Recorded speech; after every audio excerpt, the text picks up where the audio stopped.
Halo semua, nama saya Yulia Dirahmawati di bawah bimbingan Profesor Dr. Yuyun Yuniwati, MKes, spesialis radiologi konsultan, akan membahas USG kranial. USG kranial merupakan modalitas pemeriksaan yang banyak tersedia untuk mengevaluasi otak selama 1 tahun pertama kehidupan.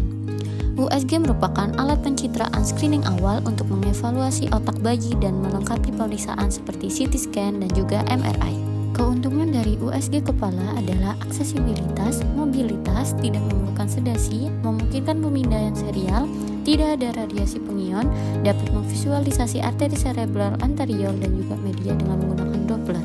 Sedangkan untuk kekurangannya adalah hasil dari USG kepala ini bergantung pada operator. Beberapa indikasi dilakukannya USG kepala yaitu peningkatan lingkar kepala yang abnormal, kelainan parenkim pada bayi, hidrosefalus, kelainan vaskular, malformasi kongenital, infeksi pada otak, kraniosinenstosis, dan juga kecurigaan trauma kepala. Selanjutnya yaitu teknik USG kranial.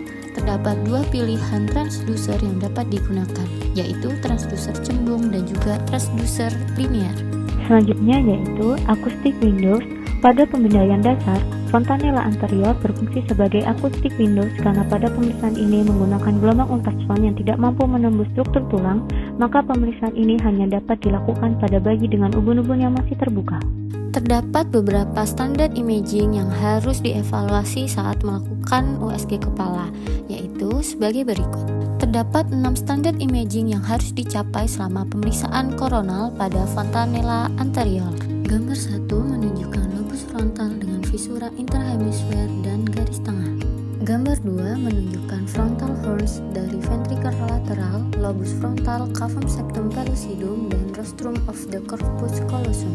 Gambar 3 berada di level ventricle ketiga dan meliputi badan ventricle lateral, ganglia basalis, thalamus, dan visura sylvian. Gambar 4 berada di level cerebellum dan meliputi lobus frontal dan temporal, granuclei, tentorium, mesencephalon, vermis, dan cerebellar hemisphere.